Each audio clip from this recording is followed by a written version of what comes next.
Hello everyone, स्वागत है आपका हमारे यूट्यूब चैनल एक्सपोजन कोचिंग क्लासेज में। मैं हूं राकेश कुमार और आज हम बात करेंगे 12th क्लास के केमिस्ट्री के चैप्टर नंबर 4 रासायनिक बलगतिकी के बारे में। तो चलिए शुरू करते हैं। हाँ तो दोस्तों, लास्ट क्लास में हम बात कर चुके थे रेट ऑफ रिएक्शन के बारे में और आज हम बात करने वाले हैं जो टाइप्स ऑफ रेट हैं उनके बारे में आज डिस्कस करने वाले हैं। तो नेक्स्ट अपना टॉपिक है types of rates. It means वेग के प्रकारों के बारे में आज पढ़ने वाले हैं। तो रासायनिक अभिक्रियाओं में जो वेग के प्रकार हैं वह 3 होते हैं। तो फर्स्ट अपने पास हैं औसत वेग। औसत वेग जिसको इंग्लिश में बोलते हैं एवरेज वेलोसिटी। एवरेज वेलोसिटी या रेट हो गया, एवरेज रेट। अब एवरेज रेट क्या होती है कि कोई भी अपन व्हीकल्स चलाते हैं तो एक अपनी स्पीड होती है, इनिशियल स्पीड, एक फाइनल स्पीड होती है। तो इन दोनों जो टाइम इंटरवल हैं इनके बीच का जो अब रेट होता है उसी को क्या बोलते हैं, एवरेज रेट बोलते हैं। तो इसके लिए मैं क्या करूंगा, एक ग्राफ अगर मैं ड्रॉ करता हूं, ये अपने पास कोई ग्राफ है जो कंसंट्रेशन वर्सेज टाइम के बीच में है। तो इनिशियल में क्या होगा, रिएक्टेंट की कंसंट्रेशन ज़्यादा होगी और बाद में धीरे धीरे रिएक्टेंट कंज्यूम होता जाएगा और ख़त्म होता जाएगा, उसके बाद प्रोडक्ट बनना स्टार्ट होगा। तो इस जो ग्राफ है इसमें हम बात करते हैं, अगर T1 टाइम पर अगर कोई रिएक्टेंट है उसकी कंसंट्रेशन R1 है जो T2 टाइम पर R2 हो जाती है, जैसा कि डायग्राम में दर्शाया गया है। तो यहाँ से जो एवरेज रेट आएगी वो डेफिनेशन से क्या होगा, उसकी डेफिनेशन है अपने पास दो निश्चित समय अंतरालों, दो निश्चित समय अंतरालों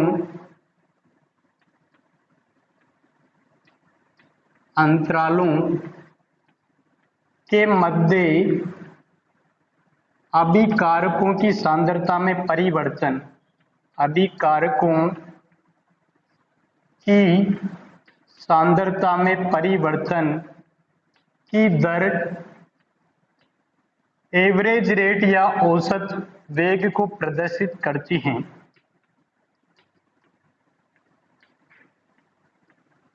तो यहां से आर जो रेट एवरेज है वह क्या हो जाएगी, वह हो जाएगी सांद्रता में परिवर्तन, सांद्रता में परिवर्तन डिवाइड बाय समय अंतराल, समय अंतराल।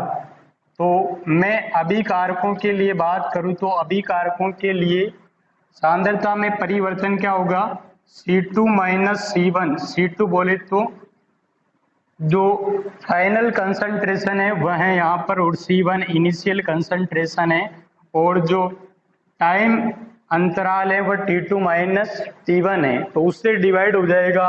तो यहाँ से अपने को देखने को मिल रहा है कि जो फाइनल कंसंट्रेशन है वह R2 है और इनिशियल कंसंट्रेशन R1 है और जो टाइम इंटरवल है T2 माइनस T1। तो यहाँ से इसको मैं ऐसे लिख सकता हूँ, चेंज इन कंसंट्रेशन माइनस में आएगी क्योंकि जो फाइनल कंसंट्रेशन है रिएक्टेंट की वह कम हो रही है। तो कम में से ज़्यादा को माइनस करेंगे तो minus delta R divide by delta T. It means change in concentration of reactant divide by time interval.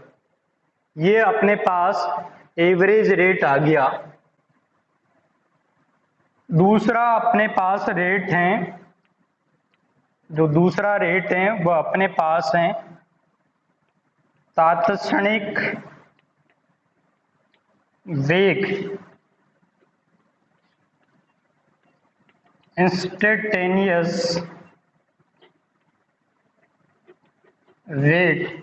अब नाम से पता चल रहा है इंस्टेंटेनियस का मतलब है किसी क्षण विशेष पर जो रासायनिक अभिक्रिया का वेग होगा उसको बोलेंगे तात्क्षणिक वेग। तो किसी क्षण विशेष या पर्टिकुलर टाइम पर रासायनिक जो अभिक्रिया का वेग है, रासायनिक अभिक्रिया का वेग तात्क्षणिक वेग कहलाता है। किसी क्षण विशेष पर रासायनिक अभिक्रिया का वेग तात्क्षणिक वेग कहलाता है। इसे प्राप्त करने के लिए एक ग्राफ देखते हैं। तो ग्राफ में वही सेम ग्राफ है, रिएक्टेंट की कंसंट्रेशन टाइम के अकॉर्डिंग क्या हो रही है, डिक्रीज हो रही है। तो यहाँ पर अगर मैं बात करूं, ये T1 टाइम है जिस पर रिएक्टेंट की कंसंट्रेशन मैंने मान ली कि कोई C1 है, और T2 टाइम पर क्या हो जाती है, C2 हो जाती है। तो किसी पर्टिकुलर टाइम विशेष की बात करेंगे कि अगर T टाइम पर, इस टाइम पर अगर मेरे को क्या निकालना है, यहाँ पर रेट निकालनी है। तो यहाँ पर मैं अगर P बिंदु की बात करूं तो P बिंदु पर रासायनिक अभिक्रिया का तात्क्षणिक वेग प्राप्त करने के लिए यहाँ पर क्या करेंगे, एक स्लोप ड्रॉ करेंगे। तो स्लोप ड्रॉ करेंगे तो क्या होगा, इस जो स्लोप का ढाल है वह क्या बताएगा, तात्क्षणिक वेग को बताएगा। तो यहां से अपने पास जो तात्क्षणिक वेग है आर इंस्टेंटेनियस, ये मैं लिख सकता हूं, क्या लिख सकता हूं, limit delta tends to zero. अगर डेल्टा टी में अंतर जीरो हो जाए तो इसका मतलब है कि फाइनल टाइम और इनिशियल टाइम उसी P पॉइंट पर होगा। तो उस पॉइंट पर जो रासायनिक अभिक्रिया का वेग है वह क्या हो जाएगा, वह यहाँ से एवरेज रेट क्या है, minus delta R divide by delta T. तो इसके लिए मैं ऐसे लिख सकता हूं, इसके लिए मैं क्या लिख सकता हूं, अगर मैं इस लिमिट को हटाऊं तो मैं ऐसा लिख सकता हूं, minus D R divide by D T. ये आपने अवकलन के प्रथम सिद्धांत में पढ़ा होगा। और ग्राफ की बात करें तो ग्राफ में एम इक्वल्स टू होता है टेन थीटा। तो जो ग्राफ का ढाल है टेन थीटा वह क्या हो जाएगा, वो हो जाएगा डीसी डिवाइड बाय dt। तो डीसी डिवाइड बाय dt क्या बताएगा, तात्क्षणिक वेग को बताएगा। इसके बाद अपने पास है तीसरी रेट है अपने पास प्रारंभिक वेग या इनिशियल रेट।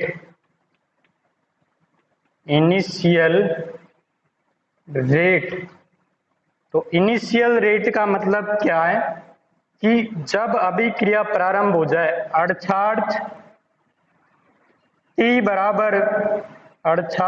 टी बराबर जीरो समय पर रासायनिक अभिक्रिया का वेग, रासायनिक अभिक्रिया का वेग, अभिक्रिया का वेग प्रारंभिक वेग कहलाता है, प्रारंभिक वेग कहलाता है, वेग कहलाता है। अब इसे प्राप्त करने के लिए क्या करेंगे, ग्राफ प्लॉट करेंगे। तो यहां देखिए ग्राफ आप, ये इधर टाइम है, इसको मैं यहां पर बना देता हूं ग्राफ को, इधर देख लेते हैं ग्राफ। तो यहां अगर मैं बात करूं ये कंसंट्रेशन ऑफ रिएक्टेंट हो गया और x में हो गया टाइम। ये अपने पास ग्राफ है। तो t बराबर 0 टाइम की बात करें तो t बराबर 0 टाइम ये ओरिजिन। तो यहाँ पर इसे प्रारंभिक वेग को प्राप्त करने के लिए क्या करना है अपने को, जो t बराबर 0 है उस पर क्या एक स्लोप ड्रॉ करनी है। इस स्लोप का जो ढाल है t बराबर 0 समय पर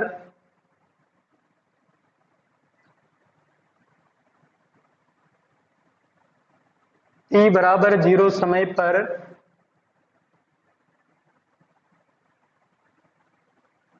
वक्र का ढाल या प्रवणता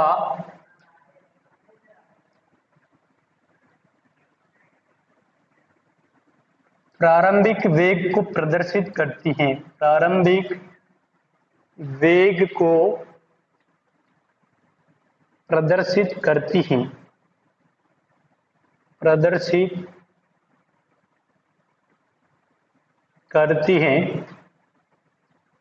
तो ऐसे लिख सकते हैं। इसके लिए क्या लिखेंगे, इसके लिए बाउंडेशन हो गया कि टाइम t बराबर क्या होना चाहिए, 0 होना चाहिए। तो यहां से अपने को देखने को मिला है कि जो m equals to ten theta है वह किसको बताएगा, वह बताएगा r इनिशियल को बताएगा। तो अपने पास तीन रेटें अपने को देखने को मिली, एक है औसत वेग, दूसरा है तात्क्षणिक वेग और तीसरा है अपने पास प्रारंभिक वेग। अगर समय अंतराल बहुत ज्यादा है, मतलब डेल्टा टी में जो अंतर है वह अधिक है, तो वह वेग नहीं होगा। कौन सा वेग होगा,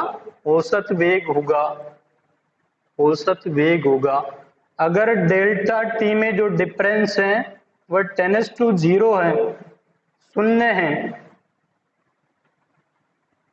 तो जो वेग है वह वेग नहीं होगा। कौन सा वेग होगा, वह होगा तात्क्षणिक वेग। और तीसरी चीज अपने को समझ में आए कि अगर t बराबर 0 हो जाए तो वह वेग क्या बन जाएगा, वह वेग बन जाएगा प्रारंभिक वेग बन जाएगा। तो ये सेम उसी प्रकार है जैसे फिजिक्स में आपने पढ़ा होगा कि किसी अगर बॉल को अगर किसी स्थिति से छोड़ा जाए तो जो वेग होता है वह प्रारंभिक वेग होता है। तो रासायनिक अभिक्रिया में जो भी अभिक्रिया होगी उसमें वेग क्या होगा, जब अभिक्रिया प्रारंभ हो जाए तो जो वह वाला वेग होगा उसको बोलेंगे प्रारंभिक वेग। तात्क्षणिक वेग से अभिप्राय यहाँ यह है कि किसी रासायनिक अभिक्रिया में किसी क्षण विशेष पर, किसी पर्टिकुलर टाइम पर जो रासायनिक अभिक्रिया का वेग होगा वह तात्क्षणिक वेग को बताएगा। और तीसरा है अपने पास औसत वेग। तो औसत वेग क्या होता है, दो टाइम इंटरवल के बीच में जो अभिक्रिया का वेग है वह क्या होगा, वह अपने को क्या बताएगा, औसत वेग को बताएगा। जैसे एवरेज स्पीड होती है गाड़ी की उसी प्रकार। वेग के प्रकार के बाद में अपना नेक्स्ट जो टॉपिक है वह है रासायनिक अभिक्रिया का वेग। रासायनिक अभिक्रिया का वेग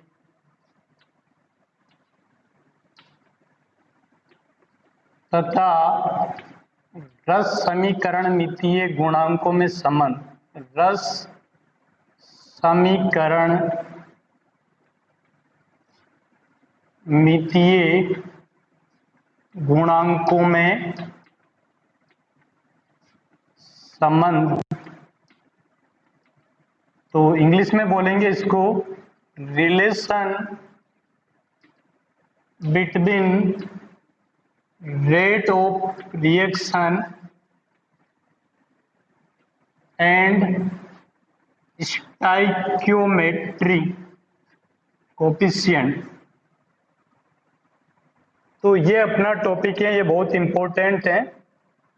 तो सबसे पहले मैं आपको लास्ट क्लास में बताया था, लेक्चर नंबर फर्स्ट में बताया था कि कोई अपने पास रिएक्शन है जिसमें कोई रिएक्टेंट मतलब अभिकारक प्रोडक्ट की उत्पाद में चेंज हो रहा है, तो उसके लिए जो अपने को अभिक्रिया का वेग लिखना था वह कैसे लिखे थे?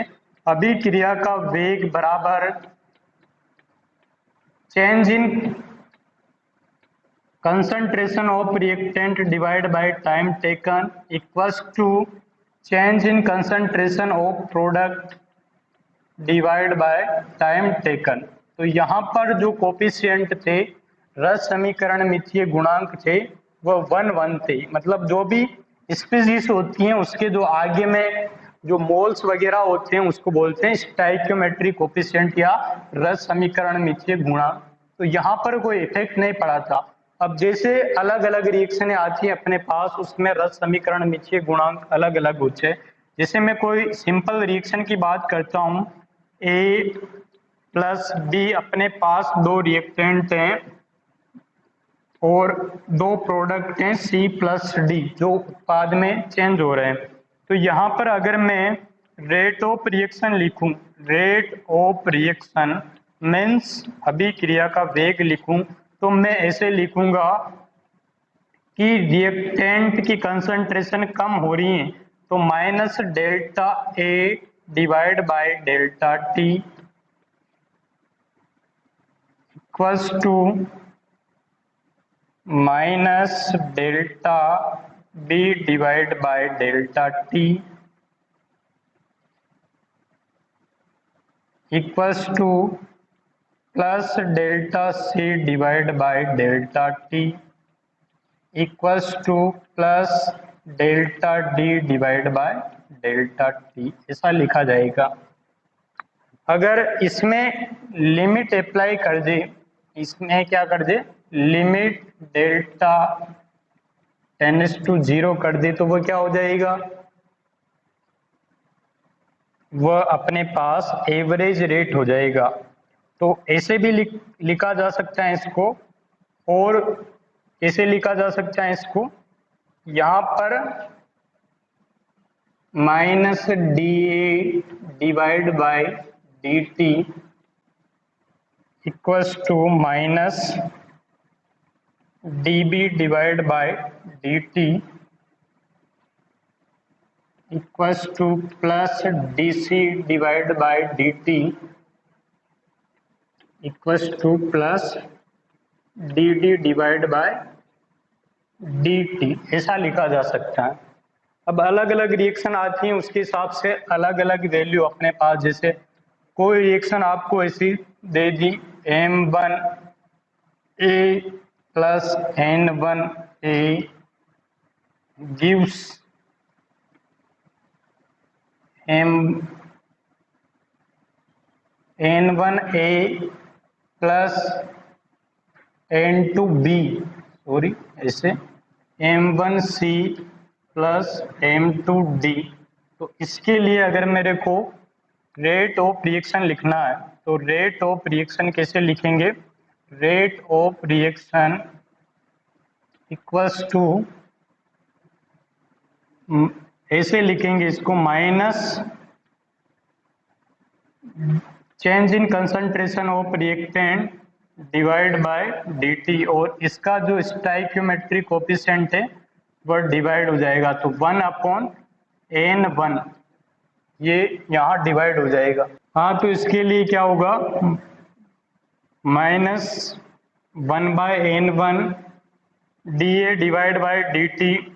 इसकी बात करें तो ये भी रिएक्टेंट है, तो इसके लिए -1/n2 dB divide by dt equals to plus 1/m1, product की बात हो रही है अब, तो dC डिवाइड बाय dt, और dB अपने पास क्या है, प्रोडक्ट है, तो 1/m2 dd divide by dt हो जाएगा। जैसे अपने पास रिएक्शन है एग्जाम्पल के लिए N2 plus 3H2 gives 2NH3,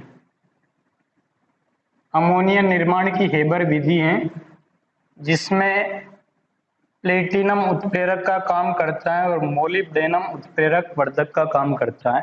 तो यहाँ पर अगर मैं इसके लिए रेट ऑफ रिएक्शन लिखूं, अभिक्रिया का वेग लिखूं, तो अभिक्रिया का वेग क्या होगा, तो इसमें होगा रिएक्टेंट के तो विलुप्त होने की दर, माइनस का मतलब है विलुप्त होने की दर, तो N2 के विलुप्त होने की दर इक्वल्स टू -1/3, क्योंकि इसका स्टोइकियोमेट्रिक कोफिशिएंट 3 है तो 3 से डिवाइड होगा, और रिएक्टेंट है इसलिए हाइड्रोजन के लिए भी नेगेटिव आएगा, तो -1/3 और H2 के विलुप्त होने की दर इक्वल्स टू प्लस अमोनिया अपने पास प्रोडक्ट हैं तो उसके लिए आएगा पॉजिटिव, और स्टोइकियोमेट्रिक कोफिशिएंट 2 है तो 2 से डिवाइड हो जाएगा, और ये आ जाएगी अपने पास NH3 के निर्माण की दर आ जाएगी। नेक्स्ट एक और एग्जांपल देख लेते हैं। अगर आयनिक रिएक्शन आ जाए, जैसे अपने पास ऐसी रिएक्शन आ जाए 5Br minus equals plus BrO3 minus equals plus 6H plus equals gives 6Br2, balance देख लेना है यहाँ से इधर, 6Br2 प्लस 3H2, चार्ज देख लेते हैं, इधर 6 पॉजिटिव चार्ज हैं और 6 नेगेटिव चार्ज हैं, रिएक्शन बैलेंस है, ये एक्वस सॉल्यूशन होगा और ये लिक्विड होगा। तो अब इसके लिए अपने को अगर रेट लिखनी हो तो इसके लिए अभिक्रिया का वेग लिखेंगे, रेट ऑफ रिएक्शन कैसे लिखेंगे, तो इसके लिए रेट ऑफ रिएक्शन हो जाएगी -1/5 dBr minus divide by dt, और इसके लिए हो जाएगी इक्वल्स टू में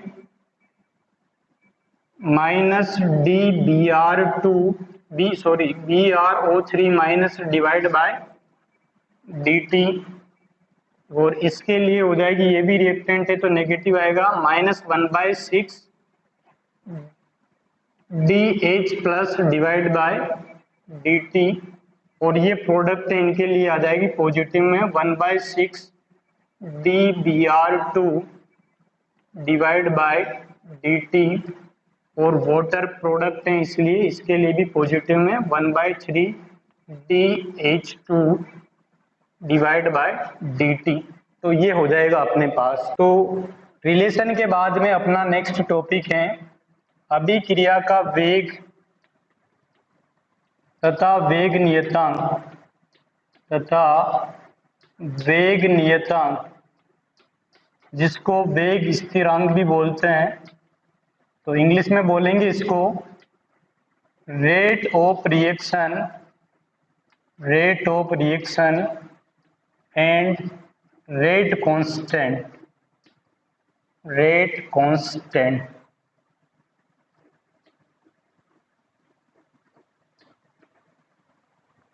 तो अपने पास इसके लिए जैसे अपने को कोई रिएक्शन दे रखी है, ये अपने पास कोई हाइपोथेटिकल रिएक्शन है, एक सामान्य अभिक्रिया है जिसमें जो स्मॉल ABC है वह अभिकारकों के स्टोइकियोमेट्रिक कोफिशिएंट हैं, और कैपिटल ABC अभिकारक है, रिएक्टेंट हैं, वो रिएक्शन कन्वर्ट हो रही है उत्पाद में, कोई प्रोडक्ट बना रही है।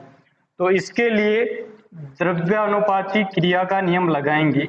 तो द्रव्यानुपाती क्रिया के नियमानुसार, तो आपने 11th क्लास में पढ़ा होगा द्रव्यानुपाती क्रिया का नियम क्या होता है कि किसी भी रासायनिक अभिक्रिया का जो वेग है वह अभिकारकों की सांद्रताओं के गुणनफल के समानुपाती होता है।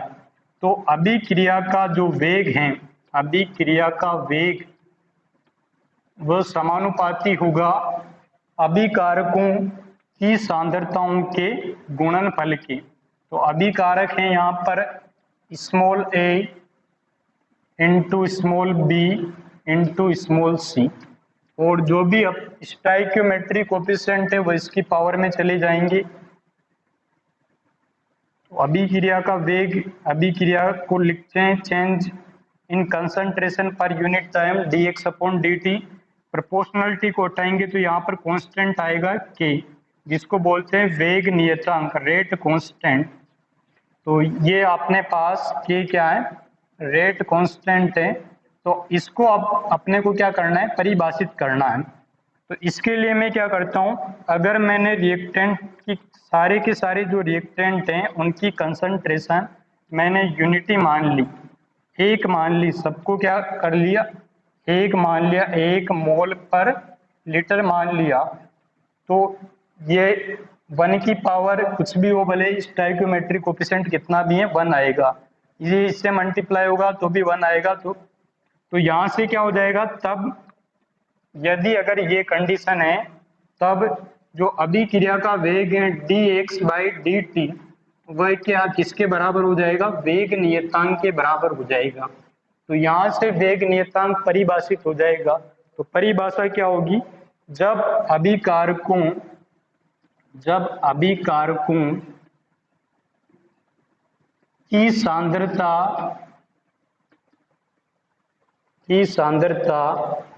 इकाई हो तो रासायनिक अभिक्रिया का वेग वेग नियतांक या वेग स्थिरांक कहलाता है, वेग नियतांक या वेग स्थिरांक कहलाता है। तो ये इसकी डेफिनेशन हो गई।